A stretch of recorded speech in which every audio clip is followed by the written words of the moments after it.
All right, I'm going to go ahead and get started with the intelligence review. So I have this broken down by the 3 different lessons that I taught. I'm going to start off with the first day when we looked at intelligence testing.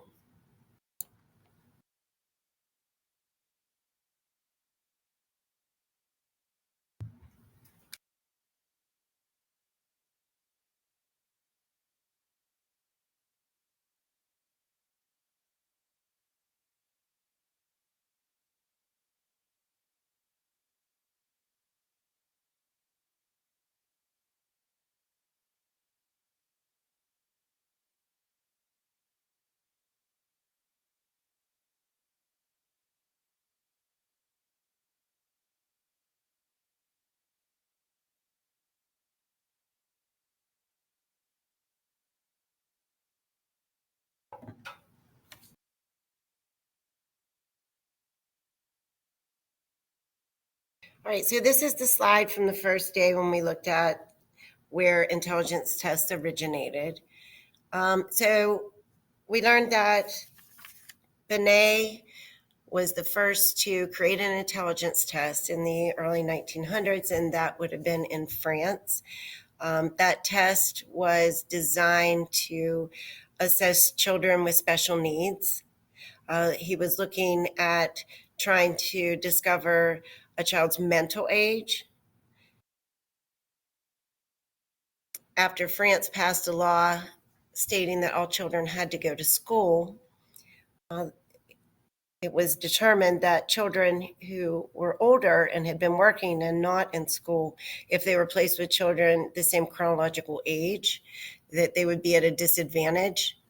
So they designed this test to assess the mental age and group children according to that. Stern is the person who created the IQ formula, so giving these intelligence tests a score. And that would be, you'll need to know the definition of that: mental age divided by chronological age, and then you multiply by 100 to get rid of the decimal. You will also have to calculate that. And I have several calculators in here that you all have to share tomorrow. So different times during the test, don't wait till the end to do that.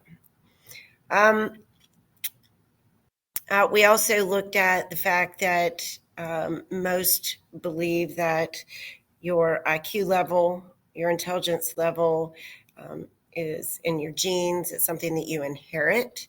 And that was based on adoption studies and twin studies that we talked about. We also looked at that when we looked at the chapter on nature versus nurture. So an individual's IQ score correlates more with biological parents as opposed to the adopted parents. And it's particularly true as the older the child becomes when they are tested. The Stanford Binet test, I don't have up here, but that was the test that was revamped here in the United States at Stanford University by Lewis Terman. So he took Binet's test, but it was used for very different purposes. Again, we talked about it was used for World War I soldiers. It was used for immigration, basically to keep immigrants out, and also eugenics. All right, so the next slide will be the day that we talked about the different theories of intelligence.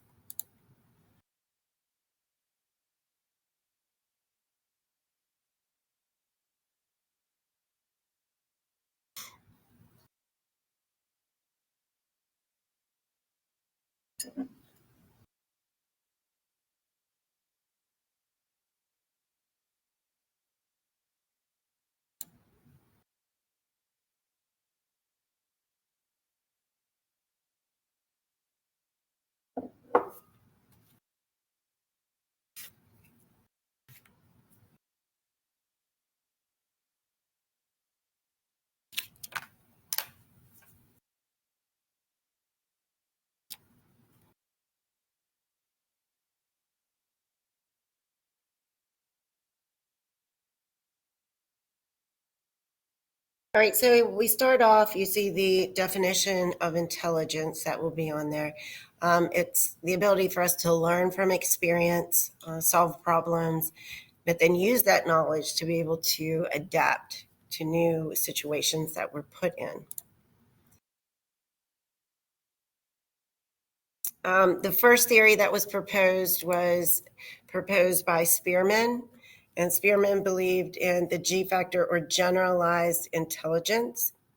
So basically, that's saying that if somebody is smart in one area, they're smart in all areas. They tend to do well in every subject. So that's the generalized or G factor, and that was Spearman. Gardner argued that. He said that we can have different levels of intelligence. So he actually used savant syndrome to support his theory, showing that some people can do exceptionally well in one particular area. With savant, it's usually computation or the arts. So they highly excel in that area, but yet they lack in common sense or practical knowledge in other academic areas. So savant was what he used to support his idea of multiple intelligence. If you recall from class, we looked at 8 different types of intelligence according to Gardner. So for this test, there is the last 3 answers are I'm going to ask you to list and explain 3 of Gardner's multiple intelligences. So you'll have to list 3 of them and explain. For example, linguistic would be the ability, because these are levels of intelligence that you excel in. So linguistic would be someone who's able to verbalize their thoughts really well, somebody who's able to communicate well with others. So it just be one sentence for each of the 3. So that'll be something that you're going to write in. The third major theory is the most widely accepted, and this is Sternberg's triarchic theory. So tri for 3. He believed that we have 3 main types of intelligence. We don't have 8, but we don't just have one, like Spearman said. So the 3, you'll need to know those.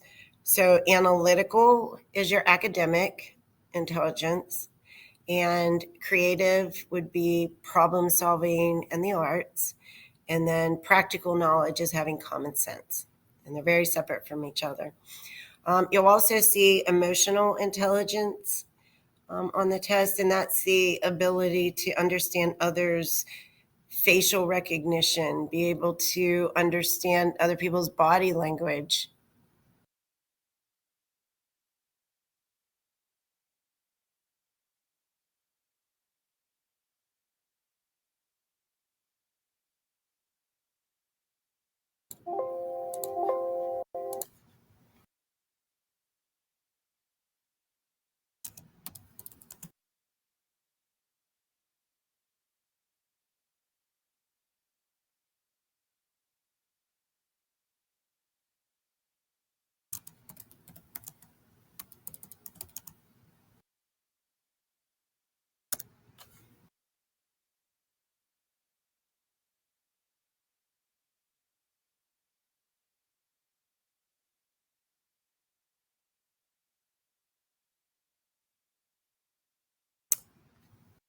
All right, so that was the second day. I'm going to move into the third day, which we looked at different types of intelligence tests and also different testing criteria.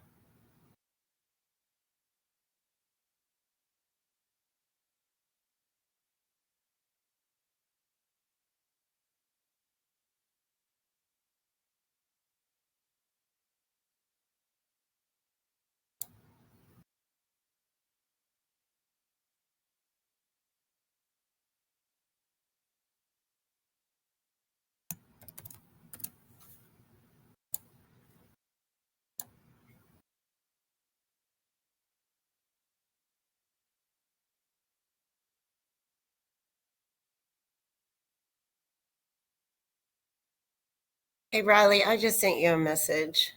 Can you get back to me? I was wondering if you can hear okay.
All right, so here we have aptitude and achievement tests, which are your two types of intelligence tests.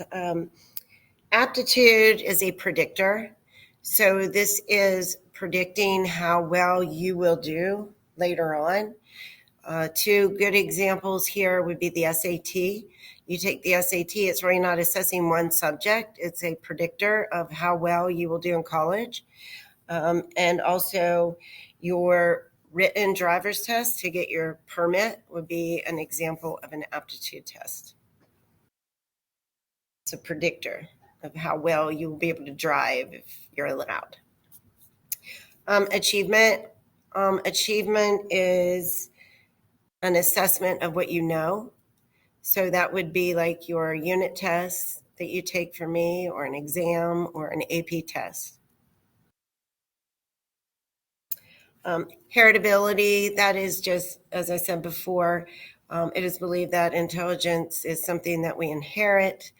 Heritability refers to what percent can we associate with genetics, because we know that although you can be predetermined to develop a particular IQ, unless you're in a home that is encouraging intelligence, you may never get there. Or with extra schooling, like we looked at the schooling effect, you can go above and beyond.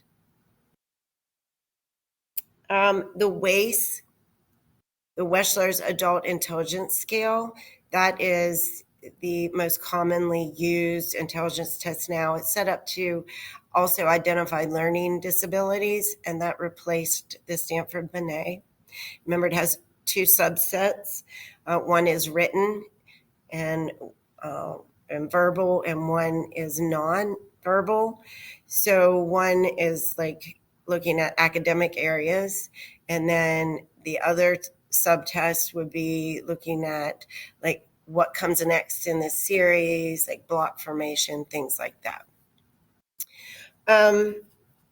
We talked about Down syndrome. Normally in this unit, we look at different levels of intelligence, but press for time, we didn't get to that here, but you will see Down syndrome on the test, which is the number one genetic reason for somebody having cognitive limitations at birth. And that is when somebody is born with an extra chromosome on the 21st pair. So 3 test criteria come next, and that is standardization, validity, and reliability.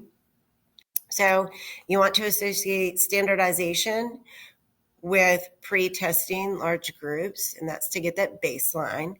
When you first give a test, you have to pre-test, figure out what an average would be so that you can know what score should be passing. Validity, that means that the test is measuring what it's supposed to. If you are taking a psychology test, There shouldn't be math questions or something that's unrelated to psychology. It wouldn't be valid. I'm going to jump down to content validity. So we looked at content validity and we also looked at predictive validity. So content validity is hands-on, showing a skill. So that would be your actual out there driving test, showing that you know how to drive and you'll be a good driver. So you're showing your skill. Predictive validity would be that aptitude, that written test that's predicting, because you haven't driven yet, it's predicting that you will be a safe driver. So content validity, it's after the fact. You're showing you know it. Reliability, that is like retesting or asking the same question a couple different times in a different way, so that if you get consistent results here. So if question 5 asks about a certain term, and then question 28 has the same term but asks a little bit different, if you know it, you should get both of them right. If you get one right and the other, then you know it's probably guessing. So then it wouldn't be reliable. So to get consistent results, they retest or ask the same question in various ways. The Flynn effect. The Flynn effect was just simply a trend that was recognized by a researcher named Flynn, that after the first intelligence test here in the United States was released, for the most part, every year, test scores continue to go up. His question was, are we just getting smarter as time goes by, or do people start teaching to certain tests? So who knows? All right, well, I'll be here for a few minutes in case anybody has any other questions or anybody else joins in. But you're free to go ahead and go, and I will see you tomorrow morning.